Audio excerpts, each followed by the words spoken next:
देखो control structure क्या होता है ना, ठीक है, कंट्रोल स्ट्रक्चर को कंट्रोल फ्लो स्टेटमेंट भी कहते हैं। इसमें क्या होता है कि आप सिचुएशनल बेस्ड प्रोग्रामिंग बनाते हो, डिफरेंट डिफरेंट सिचुएशंस पे डिफरेंट डिफरेंट प्रोसेस होंगे, ठीक है ना।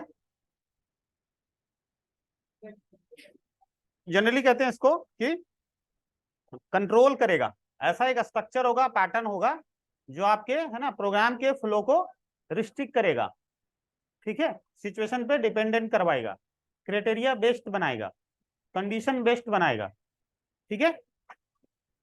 अब इसके लिए देखो, है ना, यहाँ पे कुछ अलग अलग सिचुएशंस बनाने के लिए अलग अलग आपको ऑप्शंस दिए गए हैं, अलग अलग टाइप के स्टेटमेंट्स यूज करते हैं। पहला है इफ स्टेटमेंट। क्या है? If statement. इफ स्टेटमेंट के भी अलग अलग सिचुएशंस होंगे, हाँ टाइप्स होंगे। पहला है इफ एल्स, जहां पे एक इफ होगा और दूसरा एल्स पार्ट होगा। अगला ऐसा हो सकता है कि एक इफ होगा, है ना, और एक से ज्यादा एल्स इफ हो सकते हैं, और फिर एल्स भी हो सकता है। अगला है नेस्टेड इफ, मतलब इफ के अंदर इफ, इफ के अंदर इफ के अंदर इफ, ऐसे भी जा सकता है। वो डिपेंड करेगा कि आपके प्रोग्राम में कैसा सिचुएशंस बनाना है, कैसी रिक्वायरमेंट है, आउटपुट किन किन रिस्ट्रिक्शंस पे, कैसे किन सिचुएशंस पे जनरेट करना है।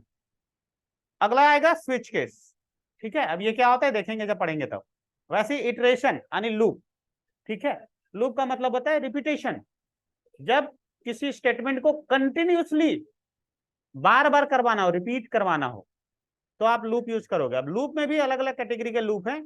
एक है एंट्री लूप, दूसरा है एग्जिट लूप। अब एंट्री लूप के अंदर while, for, for in, for out, for each, अब ये सब देखेंगे डिटेल में बाद में। एग्जिट लूप में वैसे ही आएगा डू व्हाइल, ठीक है। आगे जंप स्टेटमेंट आएगा जिसमें ब्रेक, कंटिन्यू और एग्जिट आता है ना। तो स्टार्टिंग देखते हैं इफ स्टेटमेंट। अब इफ स्टेटमेंट जो है वो किस पे काम करता है? बुलियन पे। तो इफ एक स्टेटमेंट बनाएंगे, ये बुलियन पे काम करेगा। यदि बुलियन इसको ट्रू मिला तो फिर अपने अंदर ये स्टेटमेंट आने देगा, है ना, फ्लो को आने देगा, नहीं तो नहीं आने देगा, ठीक है।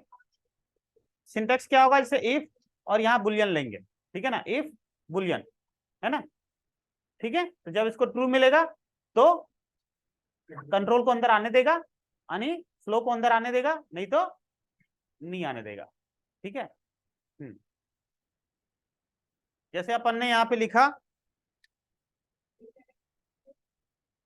अभी लिखते हैं हेलो, ठीक है। क्या लिखा?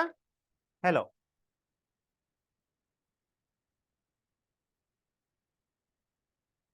अभी तुम जब भी रन करवाओगे ये सीधे आउटपुट दे देगा। जब भी रन करवाओगे तो क्या करेगा? ये आउटपुट दे देगा, है ना।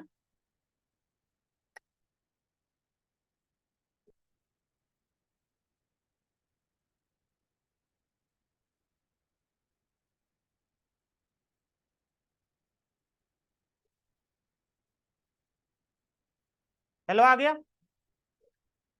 अब इसको रिस्ट्रिक्ट करना है, ठीक है। तो इसे रिस्ट्रिक्ट कैसे करेंगे अपन? यहाँ पे लगा देंगे इफ। क्या लगा देंगे? अभी लिखा ट्रू, बुलियन लेगा ना। बुलियन क्या होता है? True false. तो अभी ये रन करेगा,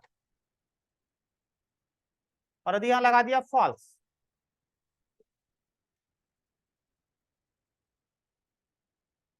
अब देखो नहीं आएगा। ये होता है कि हमने इसको क्या करा, सिचुएशनल बेस्ड बना दिया। सिंगल स्टेटमेंट में कर्ली ब्रेसेस की जरूरत नहीं है।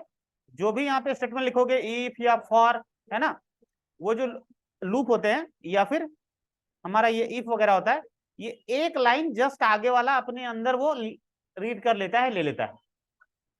तो हमारी बात, एक लाइन है ना, करस्पॉन्डिंग लाइन को वो आइडेंटिफाई कर लेगा। एक से ज्यादा लाइन लिखोगे ना, उसको कवर नहीं करेगा। अभी यहाँ पे लिख दिया वेलकम, ठीक है। यहाँ पे लिख दिया ट्रू। अभी देखना सिर्फ वो हेलो डिस्प्ले करेगा और यहाँ वेलकम आएगा। अभी तो दोनों आ जाएगा, एक इस पे डिपेंडेंट है। लेकिन यदि यहाँ पे हम कर देते हैं फॉल्स, एक मिनट इसका देख लो। देखो वेलकम तो आ रहा है इफ पे डिपेंडेंट होकर के, और वो तो ऐसे ही आ रहा है। अभी देखना वेलकम अभी भी आ जाएगा, यहाँ पे फॉल्स भी हो जाएगा ना, फिर भी वेलकम आएगा, क्योंकि ये इफ जो है वो सिर्फ और सिर्फ जस्ट फॉलोड स्टेटमेंट है, नेक्स्ट स्टेटमेंट सिर्फ उसको अपने मल्टीप्लाई करके लिखना पड़ेगा, सिर्फ अपने अंदर लेगा। देखो हेलो नहीं आया, क्योंकि हमने यहां दे दिया फॉल्स, यहाँ पे क्या दे दिया फॉल्स, तो फिर वो यहां तो नहीं आया, लेकिन ये तो बाहर ही है ना, इसको यहां लिखो या यहां लिखो बात बराबर है। समझ मारी बात, दोनों यदि इफ पे डिपेंड करवाना है ना, तो जहां भी लिखा हुआ रहे उससे कोई अंतर नहीं है। मल्टीपल स्टेटमेंट को सेपरेट करने के लिए अपन क्या करेंगे, यहाँ पे ऐसे करली ब्रासेस देंगे, ठीक है ना। देखो अब ये यहाँ पे मल्टीपल स्टेटमेंट्स ऐसे सेपरेट होगा, अब दोनों नहीं आया ना, पास में आ गई, नोट करो।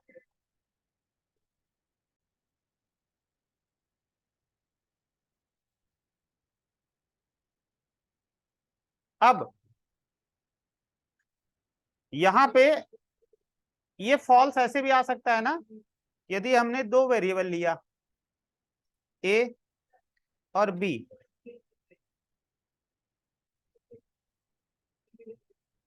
ए लेस देन बी है, ए बी से छोटा है कि नहीं, यदि है तो बता देगा, ठीक है ना। और इफ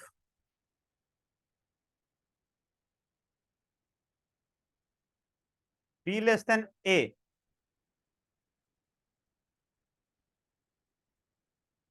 तो बी। समझ में आई बात, ए यदि बी से छोटा है तो ए, है ना,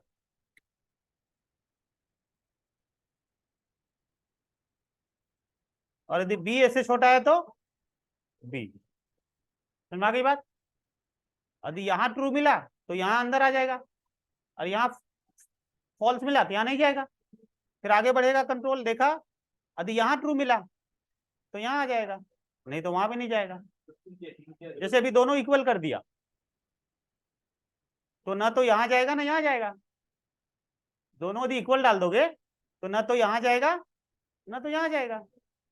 समझ में आया, बट हमें स्मॉलर चेक करवाना है, इक्वल का कोई सिचुएशन ही नहीं है, ठीक है। इक्वल का चाहो तो अलग से बना लो, if A equal equal B, है ना, तो लिखा हुआ आ जाए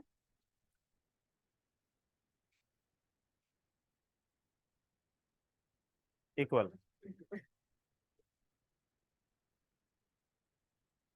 6 आ गया।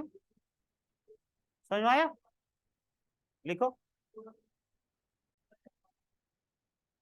मान लिया नंबर ले लिया ए है, अब कैसे निकालेंगे,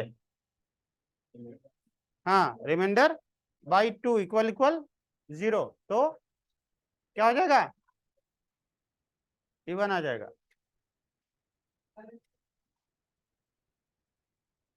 और यहाँ पे क्या लिखेंगे, A modulus 2 equal equal not equal 0, क्यों, 2 से 5 को डिवाइड करो 1 आएगा, हाँ, और 7 तो और 11, कोई ऐसा नंबर जिसमें ना 1 नहीं आता हो, ज्यादा आता हो 2 से डिवाइड करने के बाद, हमेशा 1 ही आएगा।